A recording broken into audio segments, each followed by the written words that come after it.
G'day everyone, it's another overcast day in Sapphire, so we use the opportunity to visit an underground sapphire mine in Rubyvale, which is a town not far from Sapphire. It's a fairly short drive to Rubyvale. You may notice as we pass through Sapphire and take a swing through Rubyvale, on either side, a lot of shops selling or offering sapphires and rubies direct from the mine to the public. These are obviously miners with their own private lot that have been mining around that area where the fossicking leases are. But you don't have to buy something, you can also try your hand in panning or fossicking for gemstones yourself. We of course tried that, but I'll show you that in a later video. This day we just went direct to the Miners' Heritage to visit the largest underground sapphire mine in Australia. Well, I was going to take the handheld GoPro camera and show you underground, but as you see in the video towards the end, I only got as far as the mine entrance, which is inside the main building. Unfortunately, they do not allow you to do any videos, and they don't allow you to take any photos either. So the only takeaway from that underground tour would be your own memories. But it's an interesting tour anyway, because it lasts about 40 minutes. It's a labyrinth you walk through underground. Along the way they point out a number of pieces of equipment and the layers in the walls that give you an idea of what the miners were looking for and the type of equipment they were using. They also have rubies and sapphires in the walls that haven't been extracted, so that gives you an idea what it looks like, or what the eureka thing is the miners are looking for. Overall, you end up about 10 meters from memory below the surface until you make your way back again, and you come up the same way as you go down. Just opposite the stair where you go down is a bit of a memorabilia room where they have a number of sapphires and rubies and photos and information about the mine itself. Once you've done that mine, you have the option of doing your own fossicking, as you see in the video where I point out the people who have done the mine have gone to do their own fossicking. You can do the fossicking here, or you can do fossicking at several different areas within Rubyvale and also Sapphire. In fact, you could try them all just to see how lucky you are. You normally pay a bit of money to do the fossicking, but we did that, and I can hopefully show you what it looks like in another video with some photos.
Well, we're at the Miners' Heritage Mine. We're going to do a mining tour, so I'm looking forward to that. And I gather after that we can do some fossicking, but let's start.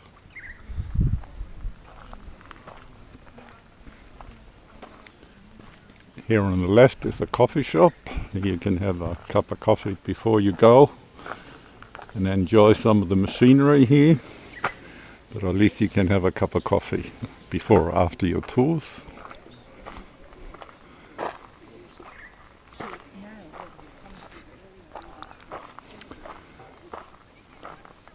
Over there you can see some of the previous tours doing a bit of fossicking. They're not jumping up and down, so they haven't found anything, but our tour will start from here.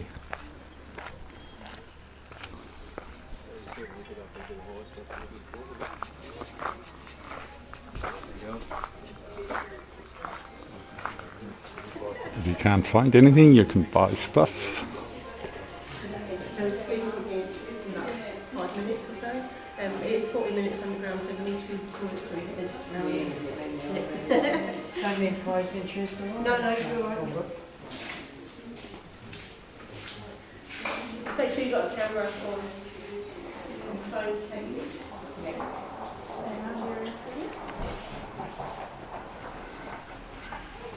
And down here is where we start the tour. So